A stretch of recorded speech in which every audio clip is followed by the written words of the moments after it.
മാന്യ പ്രേക്ഷകർക്ക് എൻ്റെ പ്രണാമം. തൃശ്ശൂരില് ഞങ്ങളുടെ ആദ്യത്തെ പ്രഭാഷണം ഇന്നലെ രാവിലെ വളരെ ധന്യമായ രീതിയിൽ ഹിന്ദു എക്കണോമിക്സ് ഫോറം ക്രൈസ്തവ ജനത അവരുടെ ബിസിനസ് കാര്യങ്ങളിൽ നല്ല രീതിയിൽ സഹകരിക്കുന്നു. അധ്വാനിക്കുന്നവരും ഭാരം ചുമക്കുന്നവരും നിന്ദിതരും പീഡിതരെയും അവർ തന്നെ ഉയർത്താനായിട്ട് ശ്രമിക്കുന്നു. അതുപോലെ മുസ്ലിങ്ങളുടെ ബിസിനസ്സുകാരെയും അതുപോലെ ഉള്ളവരെയും നല്ല രീതിയിൽ സപ്പോർട്ട് ചെയ്യുന്നു.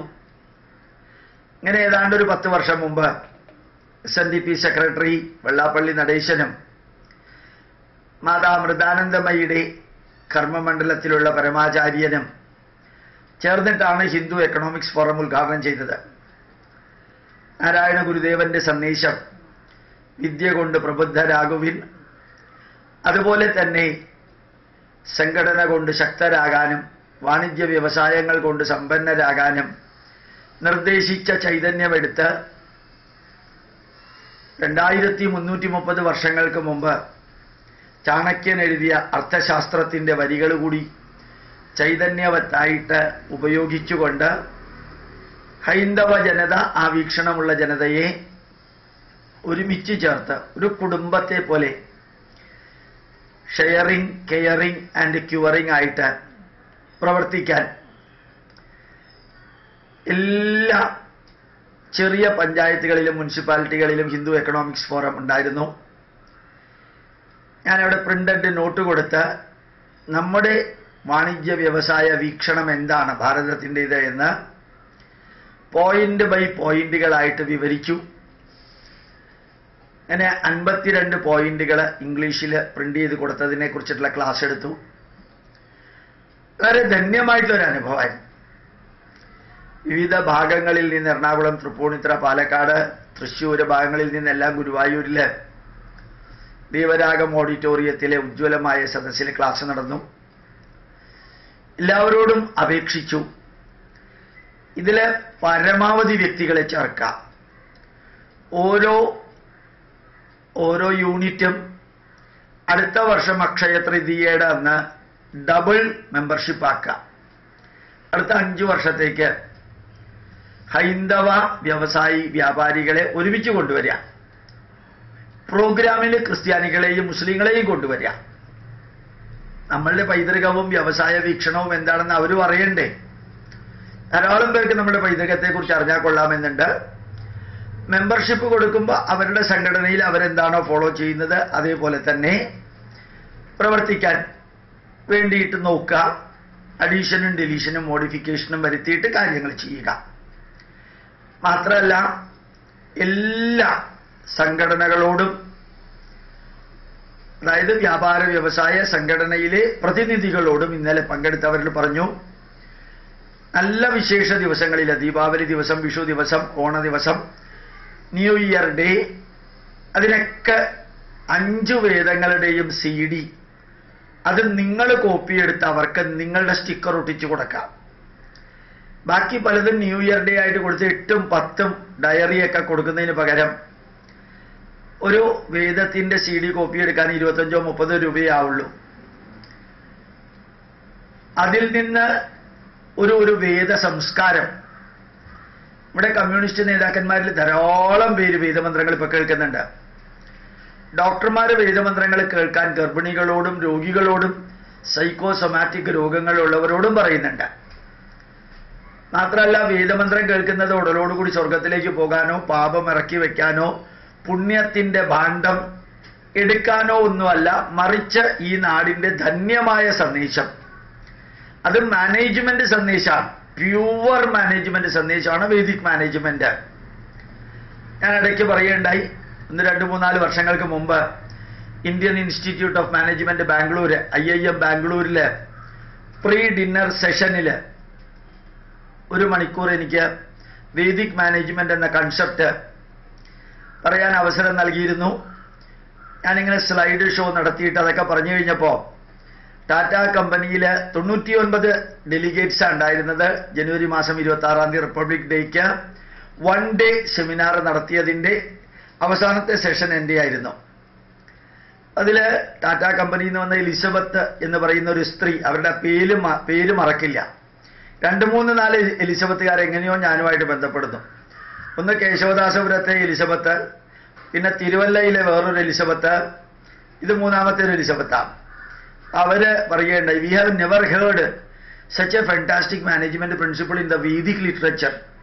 We thought that every management principle came from outside India. But this is what is meant by integrated management, which is needed for India. This is Indian message. So you need not stop by 1 hour. You can continue as much as time you needed. ഒരു മണിക്കൂർ കൊണ്ട് നിർത്തുമൊന്നും വേണ്ട, എത്ര വേണോ അത്രയും ചെയ്യാൻ, അത്രയും പ്രഭാഷണം നടത്താൻ. 2 മണിക്കൂർ ഇന്ന് ക്ലാസ് എടുത്തു. നല്ല ടോപ്പ് കമ്പനിയിലെ സ്റ്റാഫ് മാത്രമാണ് വന്നിരുന്നത്. BSNL, വിപ്രോ, അതുപോലെ തന്നെ റിലയൻസ്, ടാറ്റ കമ്പനി, അങ്ങനെയുള്ളവരുടെ ടോപ്പ് ഓഫീസേഴ്സ് വന്നിരുന്നു. അവസാനം വോട്ട് ഓഫ് താങ്ക്സ് പറയാനുള്ള അവകാശം എനിക്ക് വേണമെന്ന് ഈ ടാറ്റ കമ്പനിയിലെ ലേഡി പറയുകയും ചെയ്തു. എന്നിട്ട് അവർ പറഞ്ഞത്, doctor Gopalakrishnan, your message is so fantastic that I request you should take an MBA degree. നിങ്ങൾ MBA ഡിഗ്രി എടുക്കണം. ഈ MBA ഉള്ള ആൾ ഈ വേദിക് മാനേജ്മെന്റ് പറയുമ്പോഴത്തേക്കും അസാധാരണ വാല്യൂ ഉണ്ടാവും. അങ്ങനെയാണ് ഇക്ഫായ് ബിസിനസ് സ്കൂളിൽ നിന്ന്, IBSൽ നിന്ന് ഞാൻ MBA എടുത്തത്. വളരെ നല്ല രീതിയിൽ ഈശ്വരാനുഗ്രഹം കൊണ്ട് ഇതാക്കാൻ സാധിച്ചു. IIT ക്യാമ്പസിൽ കോൺടാക്ട് ക്ലാസ് ഉണ്ടായിരുന്നു ബോംബെയിൽ. ഒരു വ്യത്യസ്ത മനുഷ്യനാവാൻ സാധിച്ചു. ആ മാനേജ്മെന്റ് പ്രിൻസിപ്പിൾ പഠിച്ചത് നമ്മുടെ അർത്ഥശാസ്ത്രത്തിലെ പ്രിൻസിപ്പിളും അതേപോലെ തന്നെ ഭാരതീയ സംസ്കാരത്തിന്റെ വീക്ഷണവും കൂടി ചേർത്തിട്ട് ഹിന്ദു എക്കണോമിക്സ് ഫോറത്തിൽ ഈ പ്രഭാഷണം അവതരിപ്പിച്ചു കഴിഞ്ഞപ്പോൾ കുറേ പേര് അടുത്ത് വന്ന് ഇന്നുവരെ പറയാത്ത കമന്റുകൾ പറയണ്ടേ.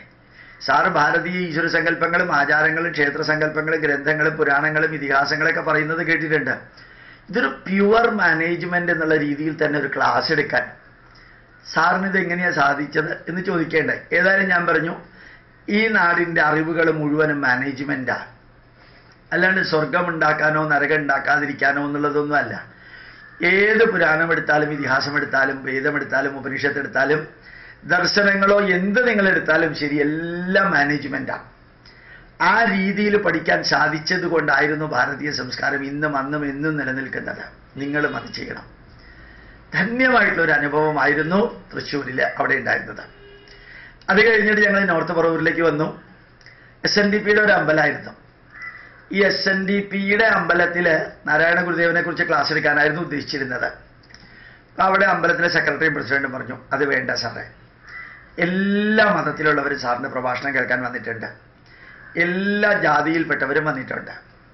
ഈ അമ്പലത്തിലെ ചീഫ് കോർഡിനേറ്റർ ജെയിംസ് നല്ല ചന്ദനമൊക്കെ തൊട്ട് ഉദിചൈതന്യയുടെയൊക്കെ കൂട്ടത്തിൽ പ്രവർത്തിക്കുന്ന, ഇപ്പം ഈ അമ്പലത്തിലെ കാര്യങ്ങൾ നോക്കുന്ന ജെയിംസാണ്. അങ്ങനെ എല്ലാ വിഭാഗക്കാരും ഉണ്ട്. അത് കാരണം നാരായണ ഗുരുദേവനെ കുറിച്ച് മാത്രമായിട്ടുള്ളത് പറയണ്ട, ജനറലി പറഞ്ഞാൽ മതി. ഞാൻ ആദ്യമായിട്ടാണ് ജീവിതത്തിൽ ഇങ്ങനെ SNDP നേതാക്കന്മാരിൽ നിന്ന് കേൾക്കുന്നത്.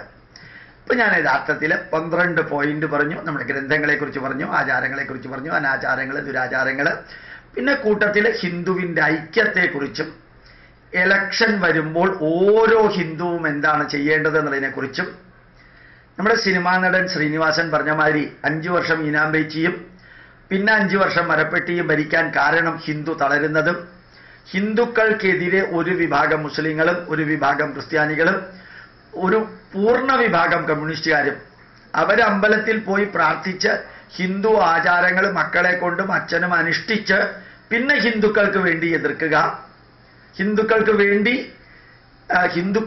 എതിരെ പ്രവർത്തിക്കാം. ഹിന്ദുക്കൾക്ക് വേണ്ടി പ്രവർത്തിക്കേണ്ട കാര്യമൊന്നുമില്ല.